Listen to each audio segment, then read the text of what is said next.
Hey, this is Chris with Hacking Your Leadership. On today's discussion about employee engagement, I want to talk about a kind of a satirical bumper sticker type thing that I saw on somebody's wall recently that I thought was funny, but it kind of made me think about things in kind of in broader terms. The bumper sticker or sign said, 90% of leadership is the ability to hide your panic from others. And that's funny because it's kind of self-deprecating. It's kind of the acknowledgement that, hey, you might see me as a leader, but inside I'm panicking, that kind of thing. But what it really says is, in serious terms, that a large part of being an effective leader is your composure when things are not going well around you. And that, I think, is a very serious thing that a lot of leaders don't get tested on often, and sometimes when they do get tested, they don't necessarily succeed.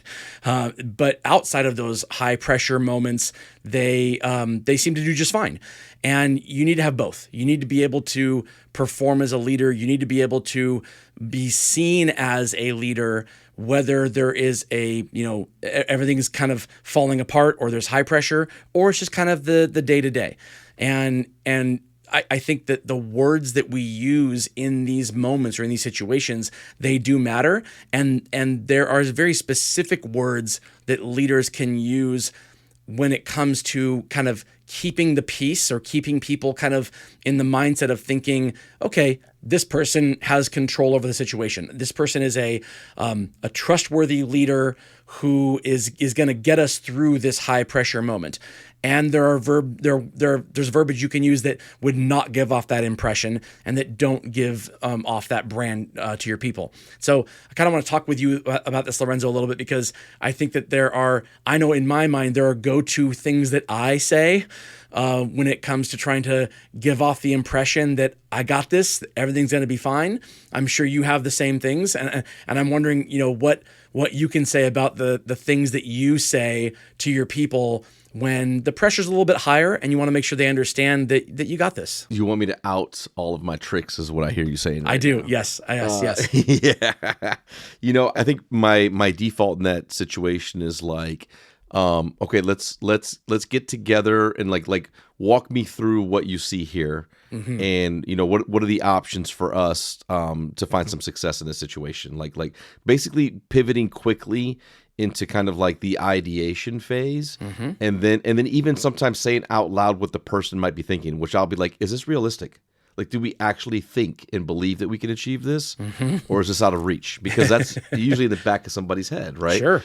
And so that's kind of where I'll start. Is like, let's first and foremost say, hey, we're in this together, and let's start to think about how we can solve for this. And then number two, is it even realistic? Because if somebody says, oh no, like this is impossible, I'm like, okay, so it's never been done before. There's no data, there's nobody that we can know, that we could talk to, that has figured out how to make this happen. And again, all I'm trying to do is work through probably that big first hurdle, which sometimes for a lot of people or leaders, it's just overwhelming. Whatever the thing is, the pressure is on, it's overwhelming. Maybe I don't know what I'm doing. It's not going how I want it to go.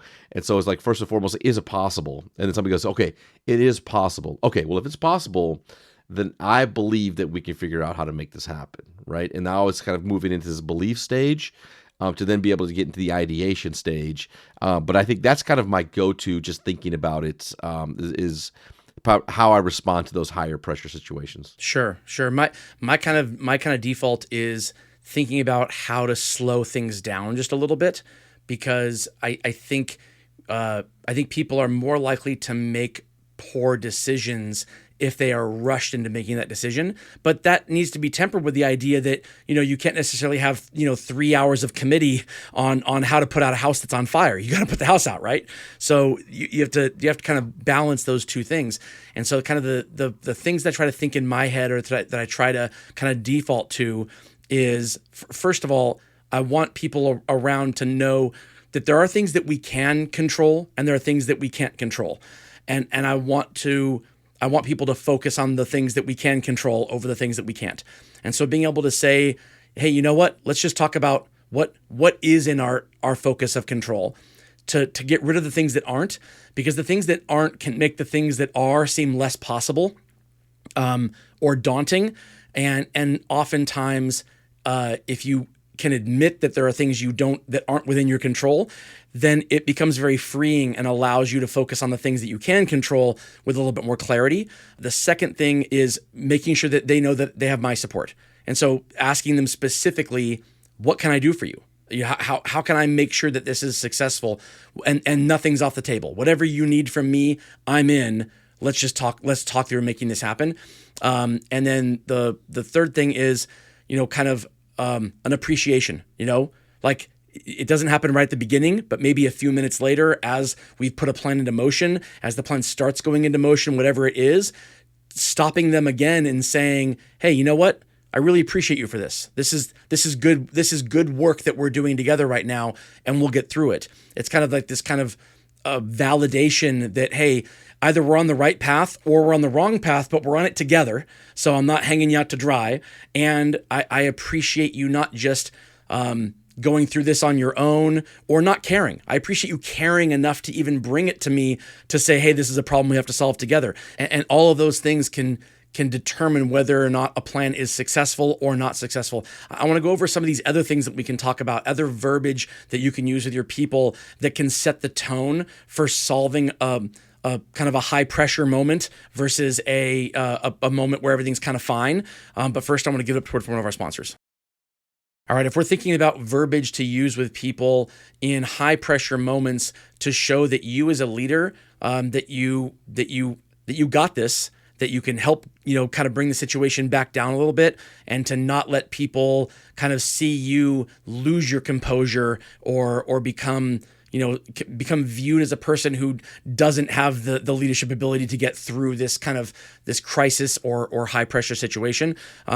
Think about verbiage you can use to show that you're slowing things down, that you are being appreciative of your people, that you focus on what you can control, and there are others too. What do you think about this, Lorenzo? Yeah, I think I like the idea of slowing it down. I also like the idea of just the element of self-reflection and maybe even some journaling here, like Sure. thinking about in the moments where you've dealt with pressure, or your teams come to you in pressure, like what would you say? How would you react? What are the things that you would do? Because I think that over time, you maybe take on or learn skills that are either helpful or potentially hurtful, in the fact that like you're going to figure out things that work, but there might be things about it that aren't exactly working, but you just don't know that they're not working. So yeah, I think that there's an element here of slowing down and listening. Especially in when you're a leader of people and they're coming to you when the pressure is on. Mm-hmm. I think it's really important to like what are they actually saying, and then outside of the pressure of whatever the thing is, maybe what's the underlying elements? Because usually, if you get to the point of pressure kind of creating some behavior, it's really not about the pressure, because like that pressure's probably always been there.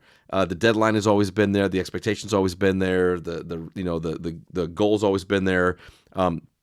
It's not reaching it. It's not achieving it. It's getting stuck somewhere. That's actually then creating the pressure of how people feel. So I think that it's really taking the time, to your point, slow it down and listen and realize there's probably something else underneath it if you ask the right questions. Yeah, I think you're spot on with that. I also think that it's important to dig into what your people might be feeling, and to understand that in high pressure moments, they may be less than forthcoming about those things with their words. So looking deeper into where a person is coming from, because oftentimes they might change what they're saying because of an anticipation for how you will react. And it's important as a leader that you don't go down the path of trying to solve it from a way that validates what they think about you already in a negative way.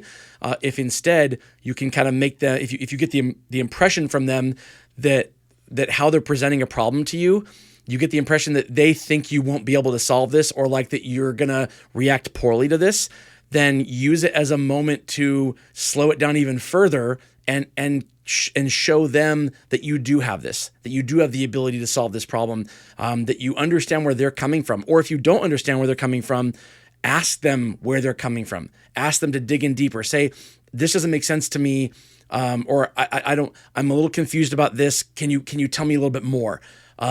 Figure out where the problem actually is, because human beings have a tendency to phrase a problem in a way that they think is most likely to get solved, and that isn't necessarily how the problem actually is.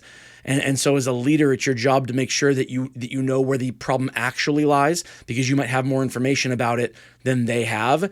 But while doing this, making sure that they understand that you see where they're coming from, and you have the empathy to understand that this is a problem they're asking you to help solve, and both have to be done at the same time. Or either you'll solve the problem but damage the relationship, or you won't damage the relationship at all, but you won't solve the problem either. And both have to happen simultaneously. In order to do that, you have to have the level of emotional intelligence needed to see through the forest for the trees, and still make sure that you're bringing that employee along with you. Thank you all for joining us in this episode about employee engagement. We'll see you next Thursday for the next one. You have a great day.